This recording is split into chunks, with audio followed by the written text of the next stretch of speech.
Today I'm going to quickly cover a point that people in the scientific community have been going on about a lot lately, a bit obsessed with actually, and that is their search for understanding what is their consciousness and what is it. The other thing is I'm going to be looking into what is there beneath what we're calling consciousness. My name's Matthew Zoltan, and I've been involved in the field of understanding the human condition and helping people with the day-by-day human condition of living our life, both physically and psychologically, for the last 45 years.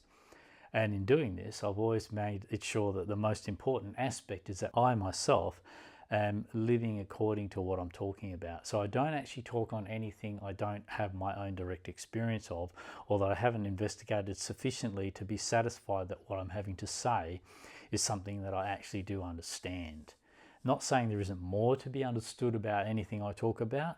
I'm just saying that I'm not going to be talking beyond my scope of understanding. As you've noticed, the scientific community seem to be having a little bit of a, I would say, a silly obsession with what is consciousness, and in their search for describing and improving or disproving consciousness itself. Now, I find this silly because it's not really a very interesting question.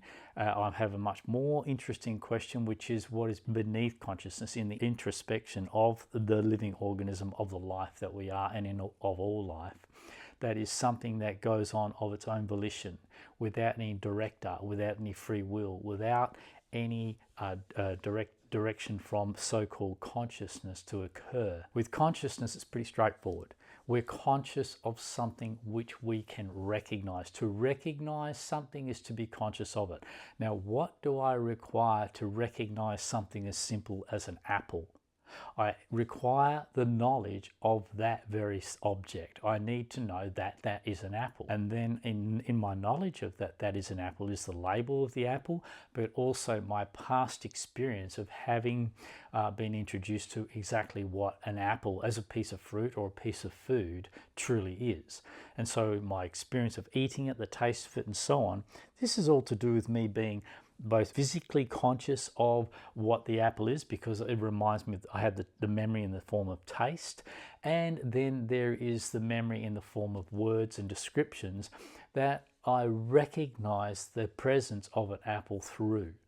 Now, this is very basic, but this is the way in which our thinking operates. Our thinking operates as a recognition based on whatever input has been put in there already. So what we've learnt, what words we have, what information we have, enables us to recognize things that align with that information outside of us or within us. If we don't have that information, then we don't have any way to recognize or conceive of or perceive something in our world. In some languages, we don't have the complexity of colors as descriptions. And the interesting thing about that is through the experimentations and investigations of the scientific community back in the 50s, it was discovered that you could actually share the information with a person with that limited language by saying, look at this thing, this is what we call red.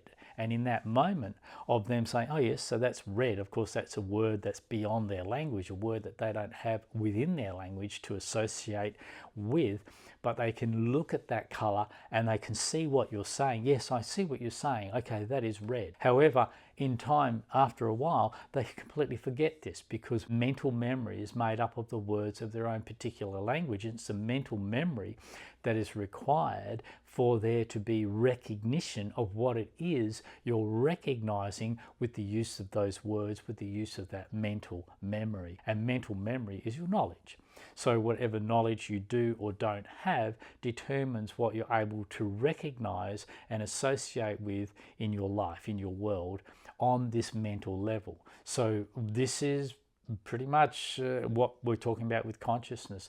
Another level, a cat will be aware of the bird in the tree. He'll look at that bird. You'll see a cat looking at a bird and sneaking up on that bird or whatever his prey is. He's clearly very conscious of the presence of that bird, whether he's saying, oh, that's a nice little bird with a blue blue feathers. I doubt it. I'd say he's more likely just having the sense of, there is my dinner, there is food. And so there's a consciousness of that survival mechanism of the living organism that the cat is, operating at a different level, a much more basic level than the complexity of mental language that the human species have got caught up in. And so they're still conscious of something, to be conscious of the bird that I'm going to eat, that I'm going to stalk. And we know any predatory animal will be doing this with any of their prey. In fact, that's not just limited to that. So we can understand that consciousness, and to be conscious of something, is something that every species can actually do. And in doing this, they are not just using thoughts at the sense of a complex language, but the wordless thinking of awareness. So sometimes the spiritualists like to take awareness and consciousness and wrap those two words together and say, here we have awareness, and awareness is something beyond the simple capacity to recognize and to be knowing about something. But I argue against that. I say without awareness, without consciousness, which I'm saying is exactly the same thing, without awareness, without consciousness, without me being conscious of something due to my knowledge about it, whether that knowledge is a cognitive thought process or the knowledge that the cat has of the bird being food, having it in a different format, in the way in which the body of the cat understands the need for food and recognizes inherently its own need for food. An operation that goes on in our bodies as well, of course, but we just have this additional thing of complex words, and these complex words are enabling us to recognize something inside or outside of us. And that recognition is, I'm conscious of something. So it's not, I don't really know why the scientists are getting so caught up in it, other than there's this great need and great thirst and search for something beyond what they have already recognized as the living organism of what we are. And so they're getting a little bit stepping out of the world of science and trying to include the world of spirituality in science, not recognizing that spirituality is really not really that different to materiality. The materialist and the spiritualist look at the same life, the same existence, recognizing and experiencing the same things, but having different experiences and different recognitions and different labels for those same things, simply because of where they're coming from. So the spiritualist has one view of life and the materialist has another view of life, but the life that they're both in the view of, or viewing, experiencing, or analyzing, or experimenting with, that life is one and the same thing. So the spiritualist and the materialist is neither of these have the answers. This is not the answer to what we're looking at. This tells us nothing about life. This is just another perception, another concept, another mental construct. Whether it's spiritual or whether it's material, it's just a mental construct that we've invented, that we humans invent, through which we view life. Now, that's the secondary level of our viewing of life, is what we think, is what we are mentally conscious of. The first and the primary is, of course, our sense organs. So our sense organs, with our sense organs, we see something or we hear something exactly as it is. And then we interpret that through our knowledge that is triggered, our knowledge, our thought constructs, and therefore our knowledge about those things. And if your knowledge is different to my knowledge, then I will create a different association with the thing of life, or the things in life that we are either hearing or seeing, and I will create therefore a different experience of that. And actually, in that process, the spiritualist does not have a different experience of the same life as the materialist. The materialist has an experience of their knowledge, interpretation of life. The spiritualists have their experience of their knowledge, interpreting life, and neither actually have the experience of life itself, because they're caught in the perceptions they create out of their inventiveness, out of their inventive thinking. So both are just thought constructs. Both are, in a sense, delusional, or once removed from the real immediate experience of life. So I'm not really interested in the materialist point of view. I'm not really interested in the spiritualist point of view. I'm not saying they're good or bad. I'm just saying they have no relevance. What relevance do they have when you're wanting to understand reality? If you want to understand reality, the interesting thing is that what you perceive, what we're calling consciousness, which is, I'm saying, is nothing than the ability to be conscious of something, the ability to be aware of something, which is our thought process, secondary to our immediate ability of sensing. So what we sense, we see things in that way. And therefore, that sensing, that primary sensing, is the recognition of life as those sense organs receive it, and our destruction or our reconstruction as well on that is what we think about that. Trouble with what we think about and what makes up our consciousness, our thought-based consciousness, is that that determines what we experience of the life we're involved in. Meaning we don't end up experiencing life as it is, but we experience our knowledge about that life.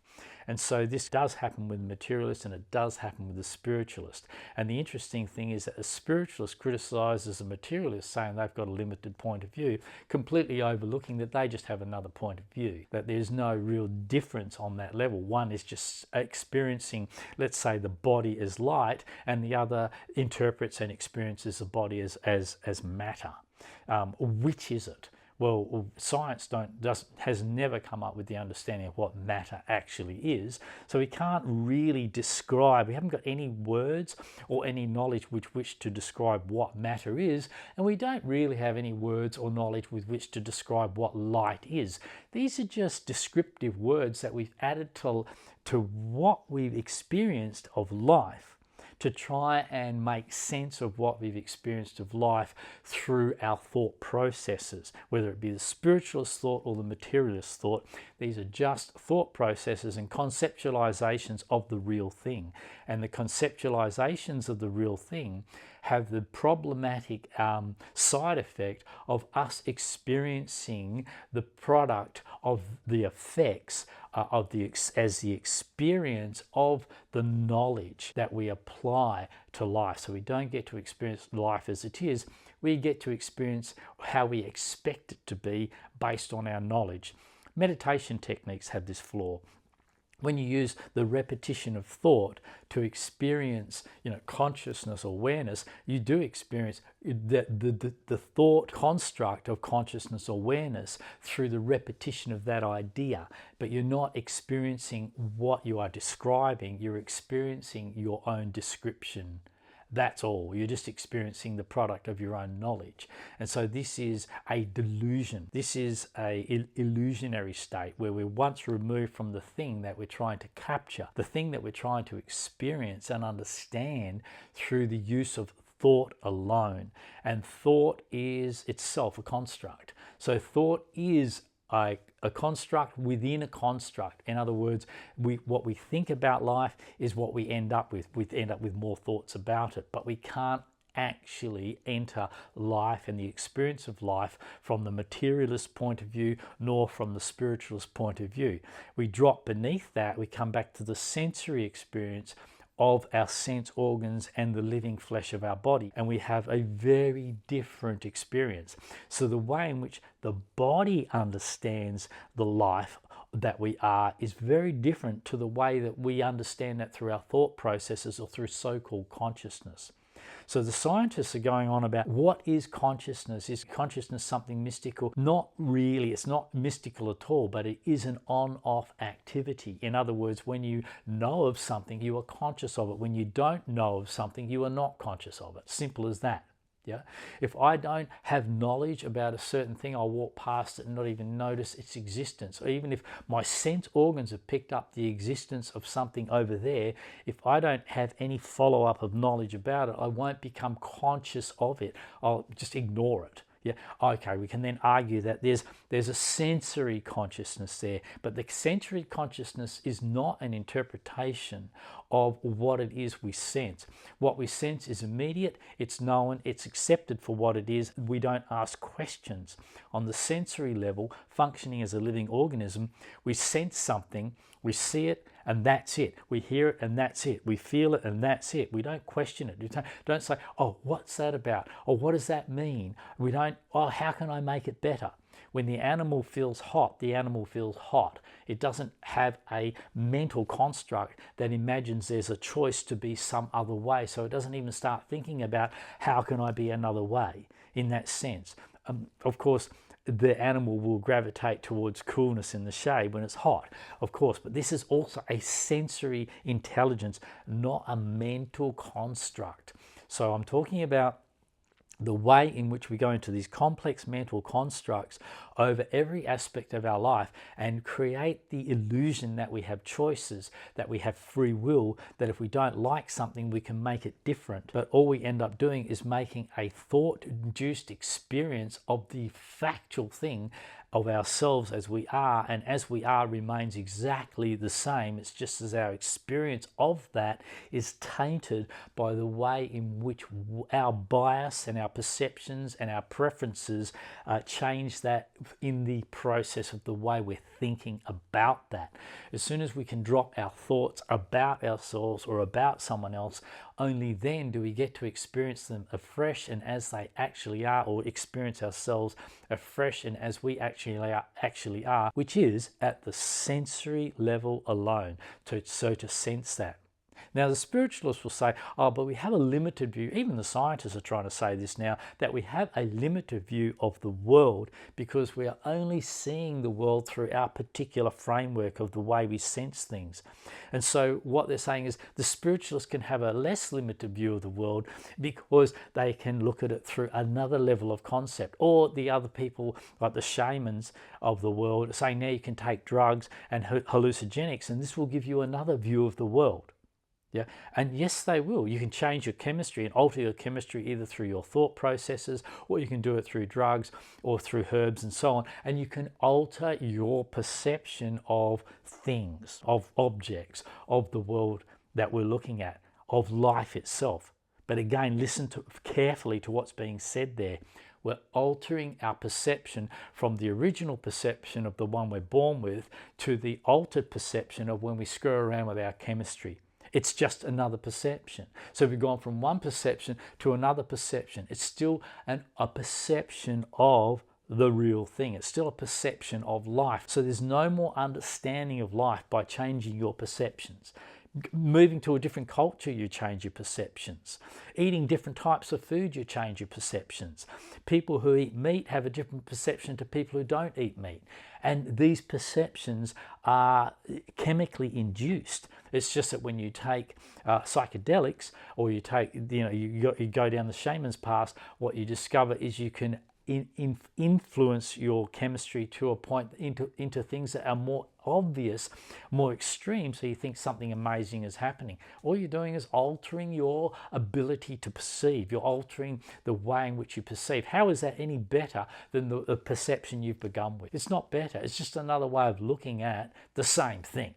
So however we're perceiving life, whatever we're using to, whether it's a thought-induced delusion or a chemically induced delusion or alteration on how we are naturally perceiving life as a sensory organism, it's just another view of life. And this is what's being overlooked. Life remains the same regardless of how you perceive it. I have a different bias, you have a different chemical structure, we have a different thing going on, and therefore we experience not life differently, but we experience our interpretation. We experience our chemically induced or thought-induced state. That is all we have, the thought-induced experience, whether it's a repetition of a meditation technique or the manipulation of our chemistry through the introducing various drugs. And how many human beings now on different types of drugs? All sorts of drugs are going on. So many people walking around with own variations on their drugs, and therefore variations on their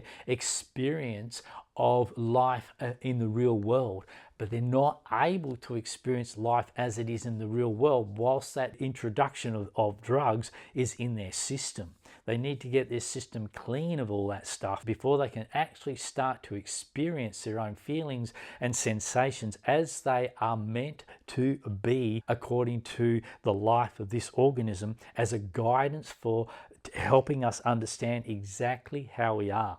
So dropping all that and dropping all the thoughts, when all we have is how we are as a sensory experience, That is a very different level,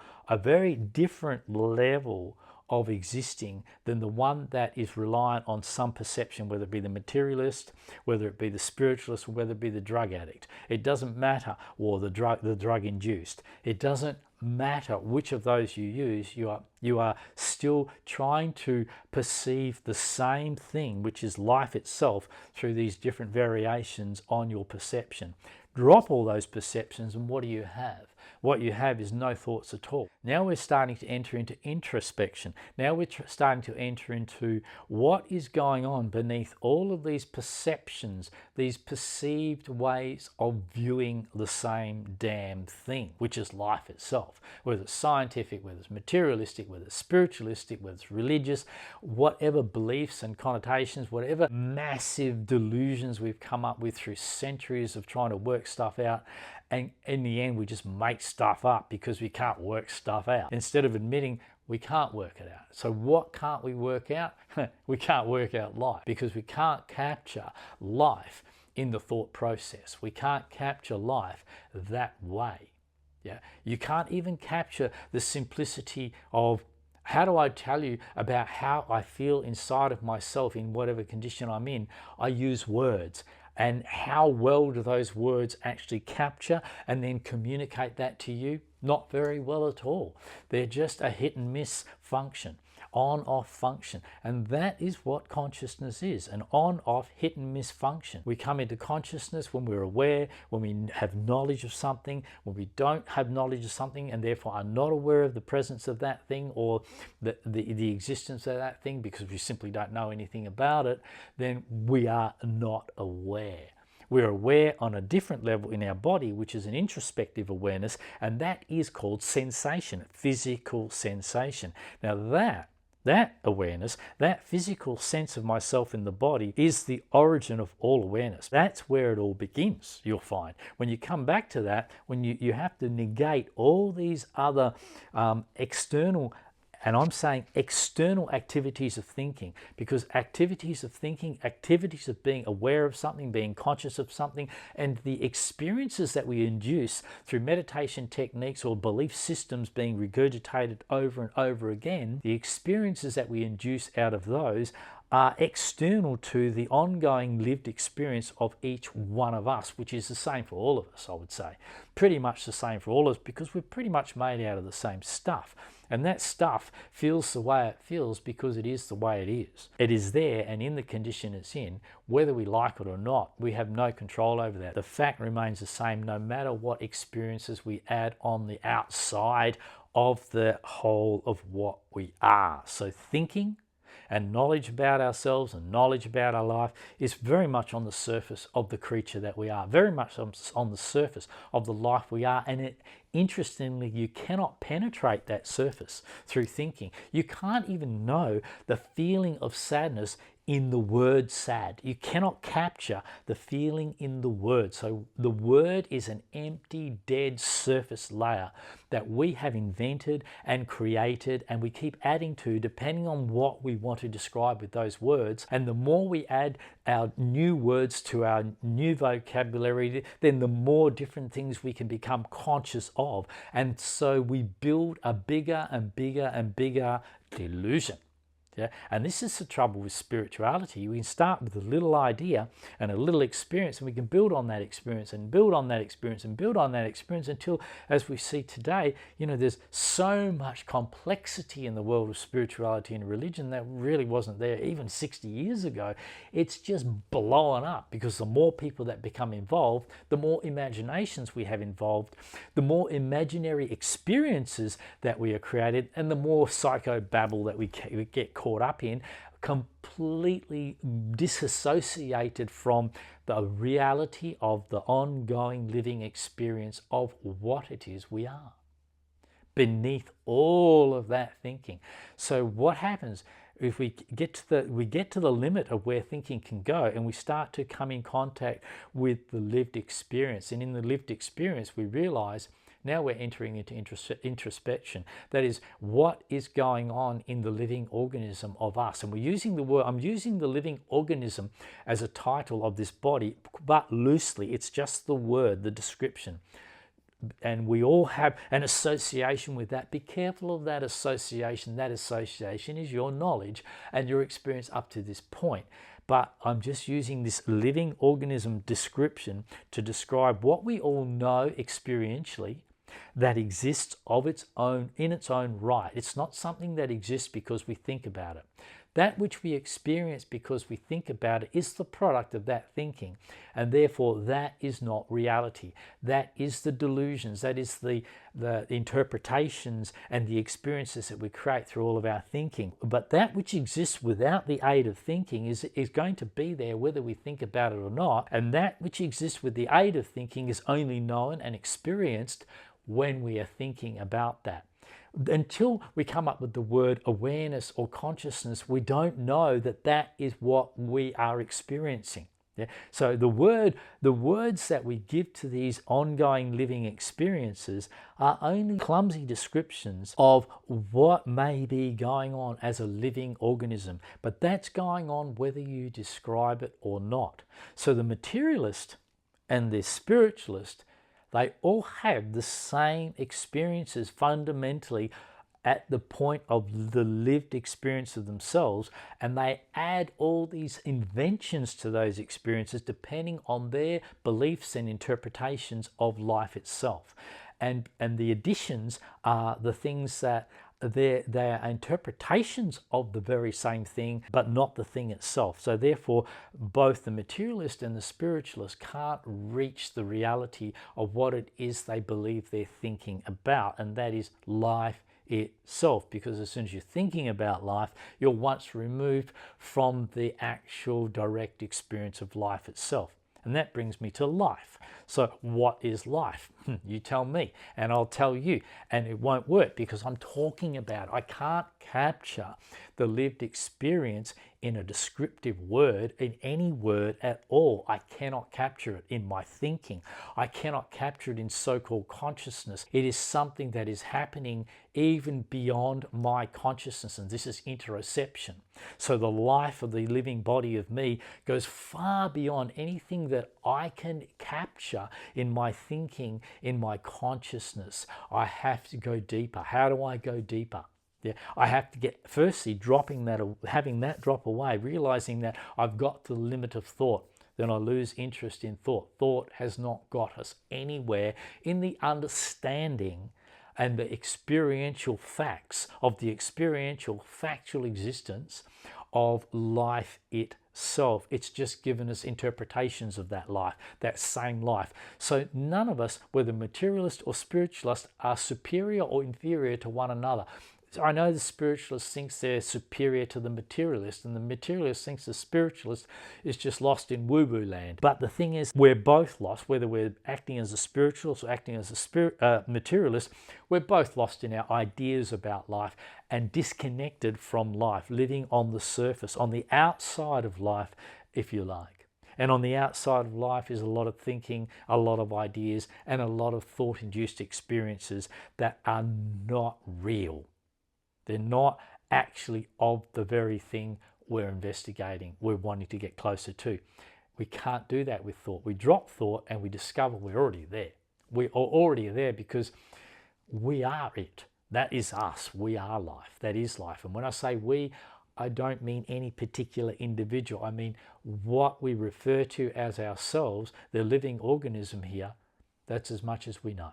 That's what exists of its own volition. The spiritualist likes to say that the body doesn't have life until the spirit enters the body at some point in the womb or at the point of conception, or whatever the belief system happens to say, that there has to be a spirit or a soul, which is a mythical thing, a non-descriptive, whatever the hell it is, thing that has to enter into the body to give life to the body, a spark of life, if you like, or the light of consciousness. Well, none of these words actually say anything, yeah, because we don't know what light is and we don't know what matter is. We don't actually have any way to know that. These are just words that produce an experience of that. Whatever experience that happens to us, depending on whether we're materialist or the spiritualist, we will attach our knowledge, our particular version of life to that experience and go, oh my God, I've experienced life. And the materialists say, oh my God, I've experienced life. And they're both experiencing the same thing. But one was, I'm experiencing life as a solid matter.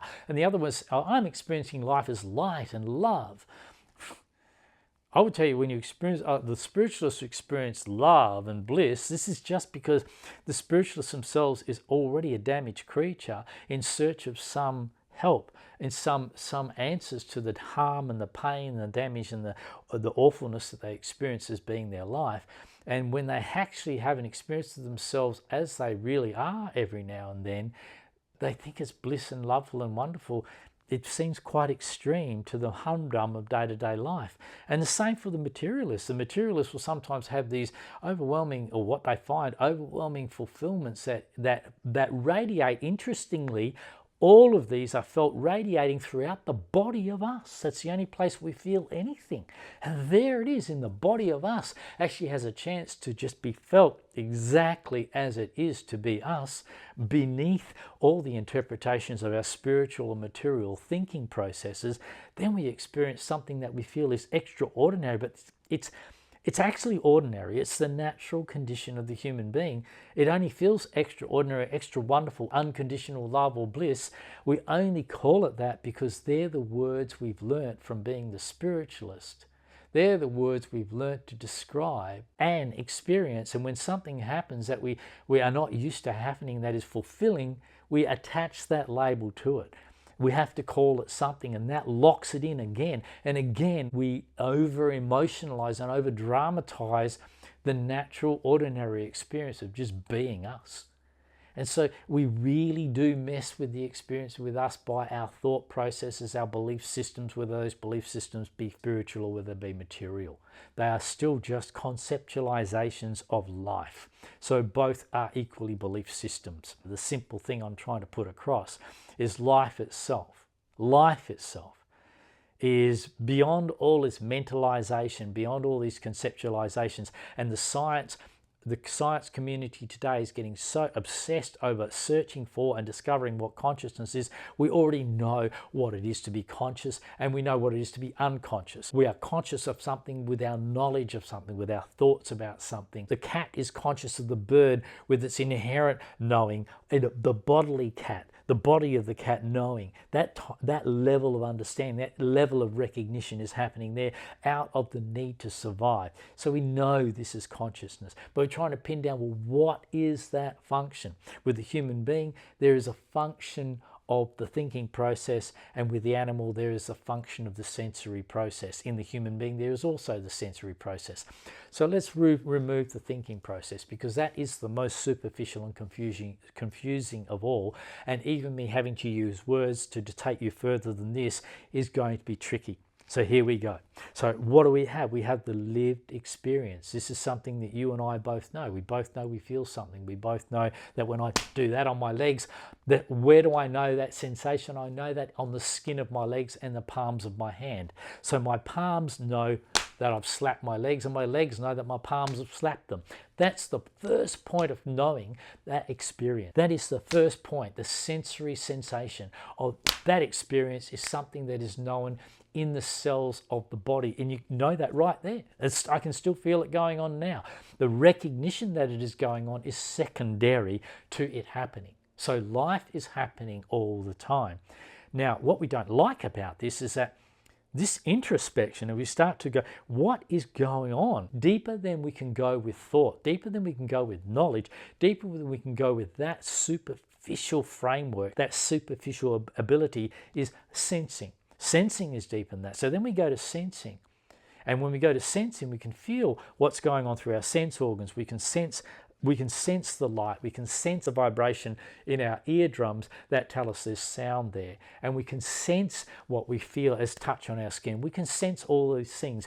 But deeper than that, internally, we also sense what's going on. And then we start to go deeper into this world of this living organism, that I would say that because we know so little about this, we are so ignorant of our own existence, that we look outside of ourselves and we invent concepts of spirituality and materialism to give us a way to understand ourselves, which isn't a way of understanding ourselves at all, because it's still outside of ourselves. When we start to go back into ourselves, that which we really haven't understood, and that is, what is the intelligence that's going on in the organism of us? What is this that we have no way of getting into? That we know of anyway, scientifically. The spiritualists may suggest they know, but the trouble is the spiritualists are still coming from a knowing, a mental conceptualization of knowing, and then the repetition of that, which induces the meditation experiences or the different psychedelic experiences that are actually just chemical experiences all over again. So it still comes back to the materiality of our existence. Now, what do we understand of that? Is it material? Is it spiritual? We don't know. Those words don't really capture it. They don't really mean a damn thing. They're just opinions. They're just descriptions. But what I do have, I have my own wordless, unknown, direct experience of living. Now, this living of me is the organism of the body of me, and I go into that.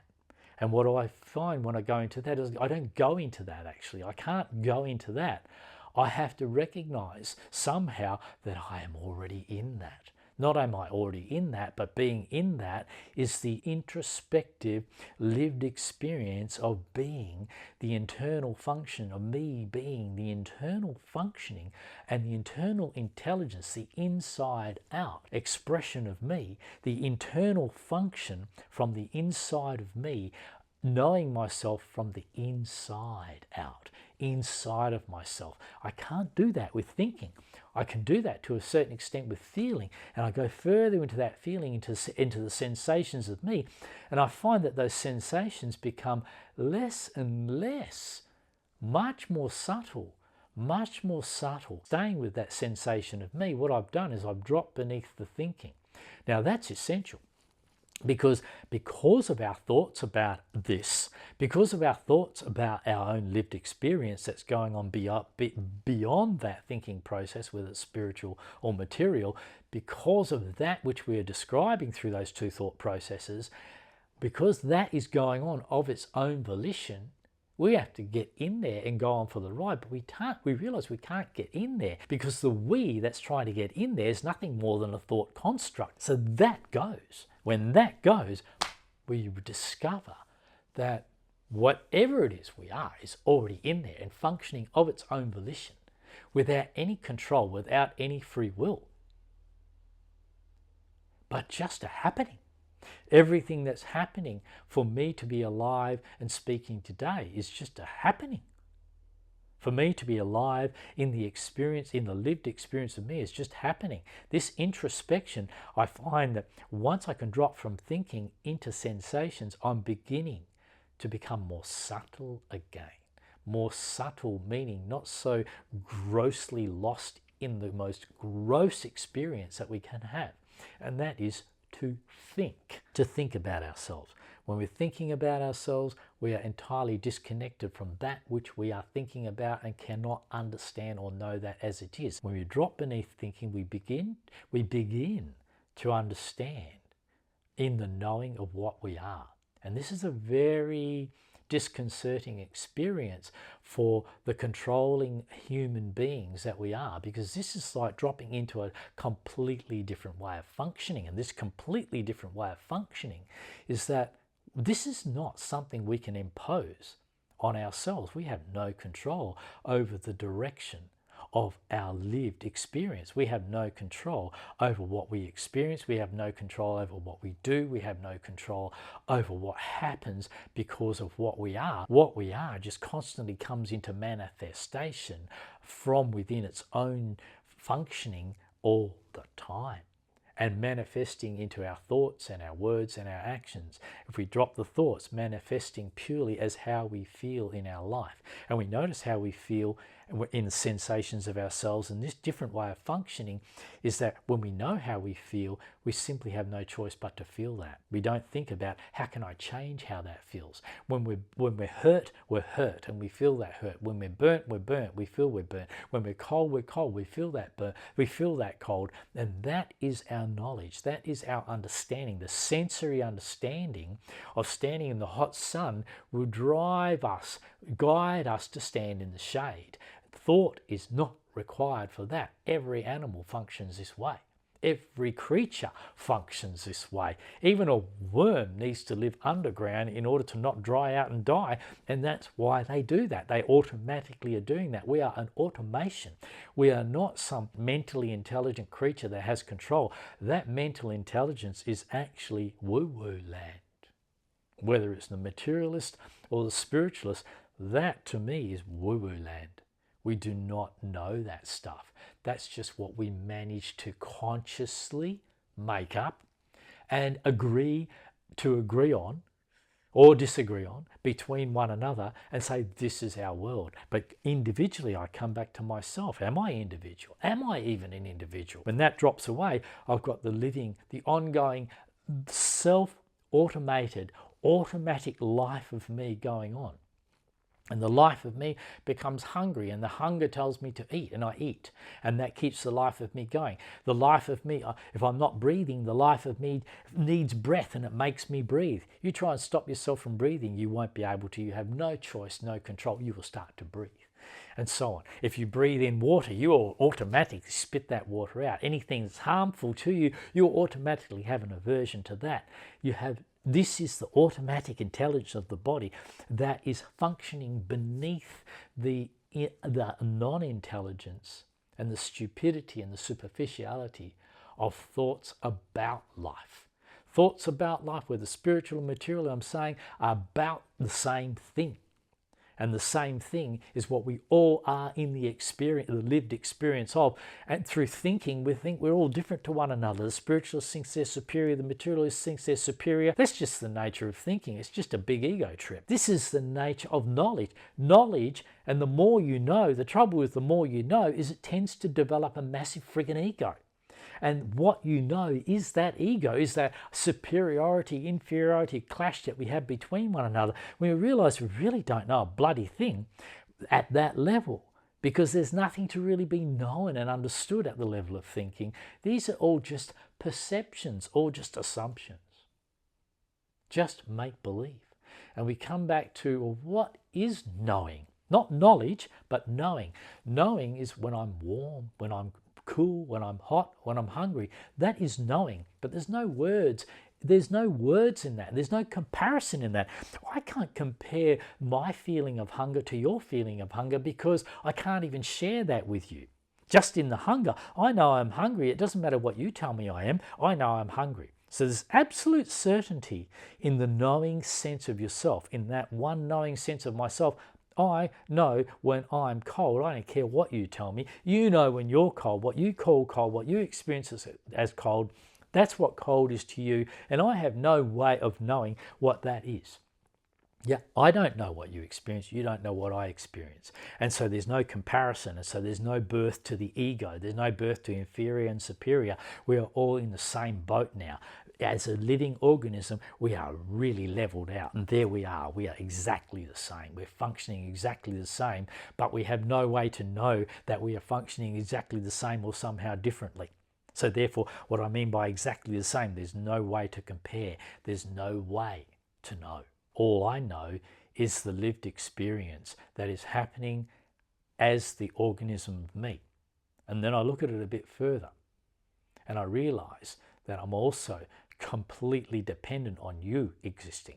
And I'm also completely dependent on the oxygen in the world to exist. And I'm also completely dependent on every other thing in my environment for me to exist. And I start to realize that actually which part is more important.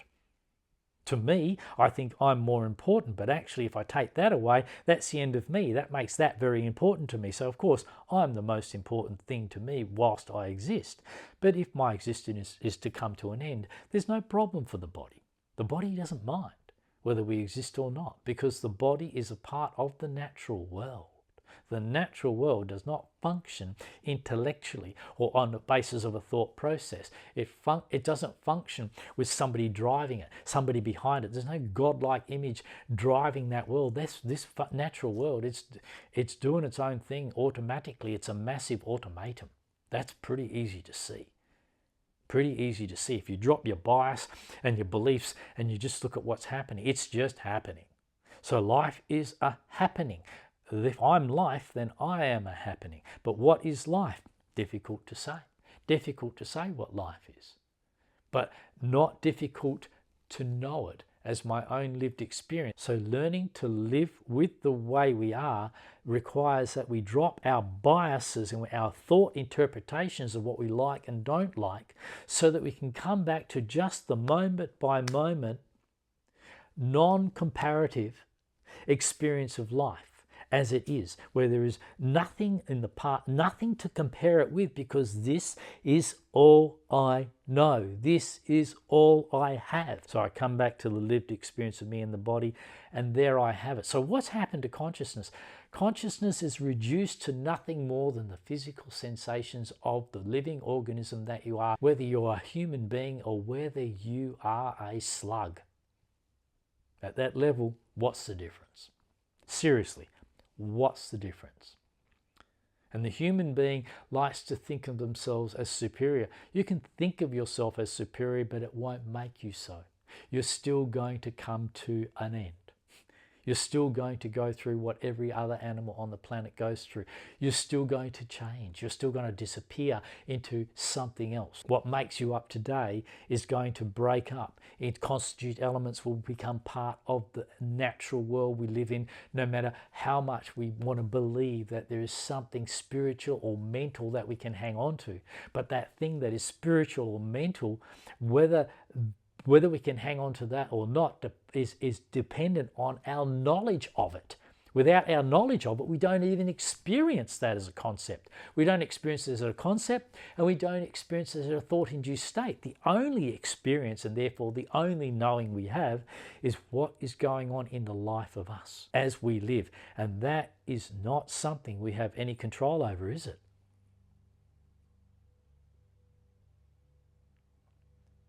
And that's why it works. I would put forward that that is actually why the natural world actually works. Because there is no one ego, no one godlike mind or ego or spirit or consciousness that is controlling it, that is determining its direction. There's nothing incomplete about the natural world. There's nothing incomplete about you and I. When we come back to the lived experience of us, just feeling it right now, just feel it right now. How does it feel to be you? However it feels to be you, you're whole in that. It's all you. Right out to the edge of your skin and even beyond is all you. Meaning all the lived experience that you call you. Don't exaggerate on that you. I'm using you or me merely as a pronoun, not as there is a separate I to the body. There's no separation in this. All the separation comes about through thinking, through conceptualization, and then we divide and derive our experiences of those divisions.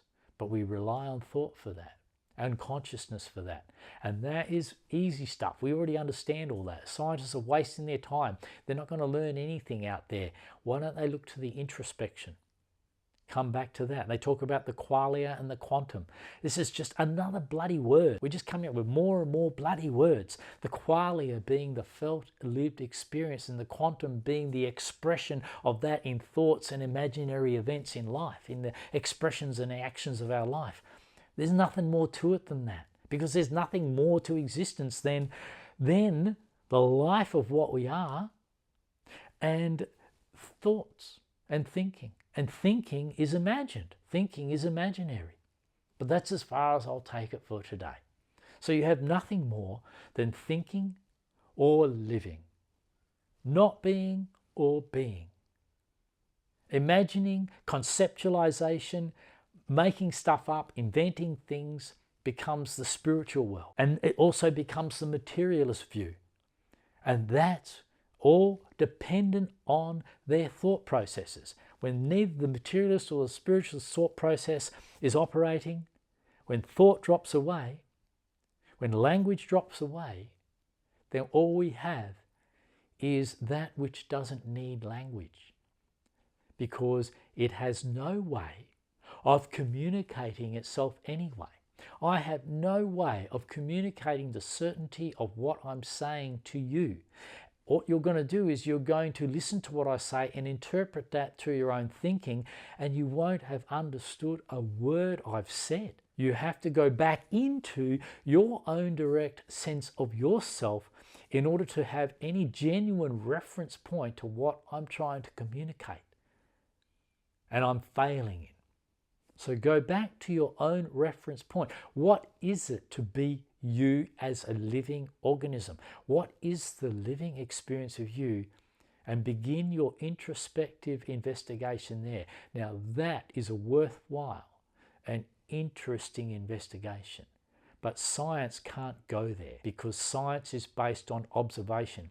And to observe is to think. And to think is to be separate to what you're observing. And that observation is only enabling you to see what you think of what you're observing. You cannot get in contact with the lived experience that way. So science can't get there. The scientific approach can't get there. To know yourself is beyond science. To know yourself is not the knowing of thought, of analyzing. To know yourself is deeper than that. It is into the introspective, ongoing, living experience that is common to all organisms. Take it or leave it, but at least I've probably given you some to think about. If you want to take this further and really break down all the ideas that you've got yourself stuck in, which the world's got you stuck in, all the ideas that you have about everything and anything need to go for you to actually drop deeper into finding out for and from yourself what you really can and do know as a known, lived experience of yourself, in yourself. I've produced a 14-chapter app called Undo App. Download that app. I encourage you to do this so you don't just get off this channel, finish this talk and go, okay, that was a great talk, and forget about it. Yeah, because you're just going to forget about it. You need to either look at this talk over and over again in any of the talks I do to really start to get the sense, the felt sense of your own body igniting in response to what I'm saying, deeper than your own thought processes and biases about what I'm saying. So you can start to discover for and from yourself what it is I'm attempting to communicate to you on these channels. Now, using my app takes you through a very good process, a very effective process. Throughout that process, that is an unlearning process that helps you unlearn everything that you think you know, everything that you've been taught to know, to not to give you my knowledge, but to leave you freer to be able to then start to discover things for and from yourself within the organism, the lived experience of you.